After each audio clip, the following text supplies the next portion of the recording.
사랑하는 성도 여러분, 2월 12일 수요일 아침입니다. 하나님의 은혜와 평강이 함께하기를 축복합니다. 좋아요, 구독 꼭 눌러주세요. 우리 천만 성도 큐티하는 그날까지 함께 달려가도록 하겠습니다. 오늘 우리에게 주시는 하나님의 말씀은 요한복음 12장 1절로 11절까지의 말씀인데요. 우리 함께 3절의 말씀을 같이 읽도록 하겠습니다. 마리아는 지극히 비싼 향유 곧 순전한 나드 한 근을 가져다가 예수의 발에 붓고 자기 머리털로 그의 발을 닦으니 향유 냄새가 집에 가득하더라. 아멘. 유월절 엿새 전, 모든 사람들이 유월절을 지키기 위해서 좀 일찍 왔어요. 그래서 그곳에서 이제 성결하게 자기 자신들도 몸도 씻고 이제 준비하는 그런 시간들을 가지는 것이죠. 그래서 유월절 엿새 전에 많은 사람들이 이제 예루살렘 부근에 모여서 예루살렘 성리 안에서는 다 잘 수 없잖아요. 주변에 있는 몇 박의 배단 이런 데서 이제 사람들 친척집이나 또는 가까운 어떤 여관이나 이런 곳에 이제 유숙하게 되는데요. 이때 엿새 전에 예수님께서 초대를 받으셨습니다. 식사 초대를 바로 이제 나사로로부터 초대를 받게 되는데 이 초대받은 이유는 뻔하죠. 바로 나사로가 죽었잖아요. 죽은 지 4일이나 되었었는데 예수님께서 그의 생명을 살려주셨으니 얼마나 놀라운 일을 경험했습니까? 이 일로 인해서 빅뉴스가 예루살렘뿐만 아니라 온 유대에 퍼져버린 거예요. 그래서 나사로도 예수님을 정말 예수님 제대로 이제 섬기고 싶다는 마음이 있어서 예수님을 초대했어요. 그리고 이제 나사로와 예수님은 그동안 이제 이야기를 서로 나누게 되고, 그 다음에 마르다는 이제 음식을 잘했나 봐요. 그래서 이제 예수님에게 정성스럽게 음식들을 장만해서 예수님에게 이제 끊임없이 이렇게 섬김의 자리에 들어가게 됩니다. 자, 이렇게 하고 있었는데 그때 마리아가 너무너무 이제 주님의 은혜 감사하잖아요. 그러니까 온 정성과 마음을 다해서 주님 앞에 감사의 표현을 하는데 마리아가 자기가 가지고 있었던 향유 곧 순전한 나드 한 근이라고 이야기해요. 이 순전한 나드 한 근은 순수한 나드 한 근이다 이 말이잖아요. 그래서 나드 한 근을 보니까 327g 정도 된다고 나와 있어요. 또 이것은 인도에서 생산된 기름이래요. 그래서 이제 나드 식물의 그 뿌리와 꽃에서 이렇게 나오는 추출물이라고 이야기합니다. 그 향이 굉장히 좋다고 이야기해요. 그래서 이 엄청난 비싼 이 가격을 치면은 노동자의 그 1년 월급이다 이렇게 말해요. 그러면은 우리가 1년 하루에 10만 원 받는다 치면 3,650만 원, 한 4천만 원 정도. 그게 4천만 원 되는 가격이 된대. 그 어마어마한 거잖아요. 예, 그 당시에 이 어마어마한 4천만 원 되는 그 돈 나가는 향유를 딱 깨트리고는 주님 발에 붓습니다. 그리고 너무 감사해서 자기의 머리털로 또 주님의 발을 이렇게 닦습니다. 자, 이것은 자기의 자존감과 자존심과 이거 다 내려놓는 거예요. 이런 거는 필요 없어요. 주님께 그저 겸손한 마음과 감사와 기쁨의 헌신과 그 순전한 마음이 그 안에 모든 게 이제 집중되어서 표현되어 있는 거죠. 주님의 은혜를 입은 자들에게 나타나는 현상이에요. 그래서 눈물을 막 흘리면서 주님 감사해요. 우리 오라버니 살려주셔서 감사해요. 정말 감사해요. 그러면서 내 거 이거 아까운 거 없어요. 그저 감사함으로 주님 앞에 영광을 올려드리고 있어요. 자, 여기에는 이제 그 아낌없는 헌신, 아낌없는 헌신에는 그 사랑의 표현인데 그 표현에는 먼저 감사가 있는 거죠. 주님 너무 감사해요. 그리고 아낌없는 헌신과 그리고 겸손한 마음, 발을 씻는 거, 머리털로 발을 씻는 것은 머리는 최고의 영광이고 발은 제일 아래에 있잖아요. 제일 더러운 것이잖아요. 근데 자기의 머리털은 자존심이고 자기의 기쁨이고 영광인데 이걸 가지고 발을 씻는다는 것은 웬만한 겸손한 마음 아니면은 이 일을 할 수가 없는 거예요. 그죠? 그러면서 이제 그에게는 사실은 이게 영적인 어떤 놀라운 일들이 그 안에 포함되어 있어요. 그가 깨달았는지 깨달았지 않았는지는 모르겠지만, 자, 이 일을 이제 하게 되는데 영적 깨달음이라는 것은 바로 주님의 장례를 준비하는 거잖아요. 그죠?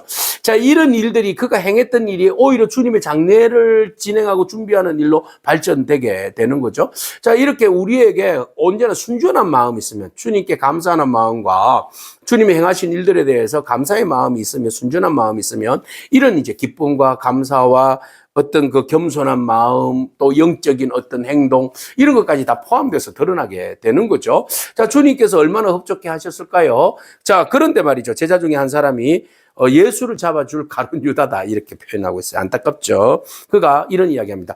이 향유를 어찌하여 300데나리온에 팔아가지고 가난한 사람들에게 돌려주면 되는데 주지 아니었느냐, 흡의하냐, 왜? 이렇게 이야기합니다.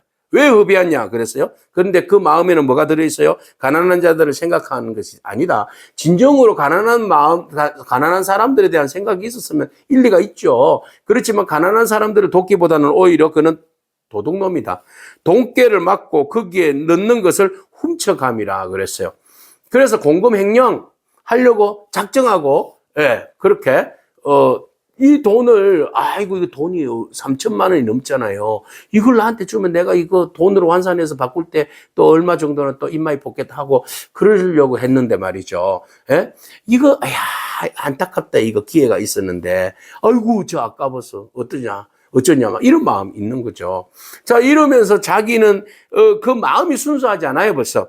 마음이 순수하지 않아요. 순수하지 않으니까 위선적인 태도를 보이는 거예요. 아이고, 저 아까운 것을 가난한 사람 도왔으면 얼마나 좋았을까. 이 완전 위선적인 태도를 쓰죠. 그리고는 그 사람이 왜 허비하느냐라고 막 그 사람을 헐뜯어요. 그죠? 헐뜯어요. 그러고 나서 그는 그 헐뜯는 가운데 그의 마음속에는 도둑질하고자 하는 마음이 있었어요. 그리고 그것이 주님의 장례를 위하여서 준비한 것이라는 것을 전혀 모르고 행동한 이야기죠. 일이죠. 그러니까 영적으로 무지한 일이 되는 거죠.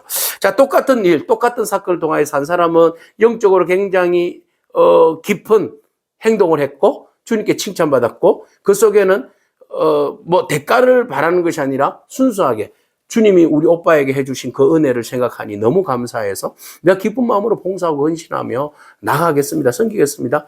이런 마음을 가지는 거죠. 자, 이런 마음이 너무 아름다운 거 아니겠습니까? 자, 그리고 난 다음에 예수님께서 이렇게 말씀하시죠. 아이고, 내버려둬라. 왜요?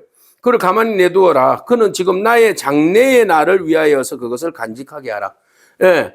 이거 간직하다 더 쓰지 말고 놔둬라 이 말씀이기도 하지만 아니요. 그것은 오히려 뭐에 더 해석이 가깝나? 장래를 준비하라 이 말이다. 그죠? 예. 놔둬라 지금 나의 장래를 준비하는 거야. 왜 네가 내 장래를 준비하는 것을 막고 그래? 가난한 자들은 너희 옆에 항상 있잖아. 그런데 나는 너희들과 항상 있지 않아. 곧 나는 떠날 터인데 그런 말씀을 하시는 거예요. 자, 큰 무리가 사람들이 이제 그 이야기를 할 때 예수님이 어디 계신가? 분명히 6월절에 예수님이 오셨을 텐데 예수님이 어디 있나? 하고 막 헤매서 찾았던 사람들이 예수님이 있는 곳을 발견했어요. 그래서 예수님 보기 위해서 막 몰려왔어요. 또 예수님뿐만 아니라 진짜로 나사로가 살아났단 말이야. 그 사람 우리가 눈으로 안 봤으면 좋겠다. 하고는 예수님도 만날 겸 나사로도 볼 겸 막 나사로의 집으로 사람들이 몰려왔어요. 자, 대제사장들이 나사로까지 이제 죽이려고 해요. 자, 확실한 증인이잖아요. 그죠? 증거를 인멸하려고, 증거를 아예 없애버리려고, 나사로 죽여버리면 나사로가 사람들에게 간증하거나 증언할 그 기회가 없잖아요. 그러니까 증거 인멸하기 위해서 나사로까지 제거해버리려고 하는 그런 악한 생각들을 가지고 있어요. 그래서 오히려 사람들은 나사로 때문에 더 많은 사람들이 예수님을 믿었더라. 막을 수가 없어요. 진리는 막을 수가 없어요. 넘쳐나는 향기는 가둘 수가 없는 거잖아요. 그죠? 악한 것들로 인해서 악취가 나고 망합니다. 가룟 유다는 그의 마음속에 나오는 모든 것들이 그 악취가 나왔어요. 악취가. 그래서 그 악취는 결국은 자기를 해치고 결국은 하나님의 영광을 가리는 그런 결과를 나타냅니다. 그러나 마리아는 위선적이지 않고 순수한 마음으로 행했기 때문에 그 향기가 담장을 넘어서 온 세계에 지금까지도 그 아름다운 헌신의 향기가 퍼지지 않습니까? 오늘 이 마리아와 같은 순전한 마음, 섬기는 헌신의 마음, 그 마음들이 저와 여러분 가운데 있기를 바랍니다. 탐욕은 사람을 망하게 합니다. 그러나 순수한 마음, 섬기고자 하는 아름다운 마음은 오히려 그것이 더 빛나게 될 것이고 주님의 장례를 준비하는 영광까지도 거머쥐는 그런 복된 일들을 경험하게 됩니다. 오늘 우리 여러분 헌신과 사랑이 순수한 마음으로 나아가는, 결단하는 그런 행동하는 저와 여러분이기를 축복합니다. 아멘. 기도하겠습니다. 주님 감사합니다. 우리의 재물에 주를 향한 선한 마음을 담아서 올려드릴 수 있는 그런 믿음을 다하여 주시옵소서. 주님을 향한 사랑을 담고 헌신을 담을 수 있는 마음이 우리 안에 있게 하여 주시옵소서. 위선적이거나 거짓되거나 탐욕으로 인하여 우리가 물질과 경제적인 것들에 대하여서 잘못 오해하거나 판단하거나 거짓되게 그것을 사용하지 아니하도록 항상 우리의 중심을 주님 지켜 주시옵소서. 하나님 앞에 늘 언제나 영광을 올려드리는 그런 기쁨이 넘치는 신앙인으로 서게 하여 주시옵소서. 향기 없는 위선자 같은 악취나는 그런 유다와 같은 가돈 유다와 같은 그런 삶이 우리의 삶에서 떠나가게 하여 주옵소서. 감사드립니다. 예수님의 귀하신 이름으로 기도합니다. 아멘. 오늘도 믿음으로 승리하길 축복합니다. 아멘.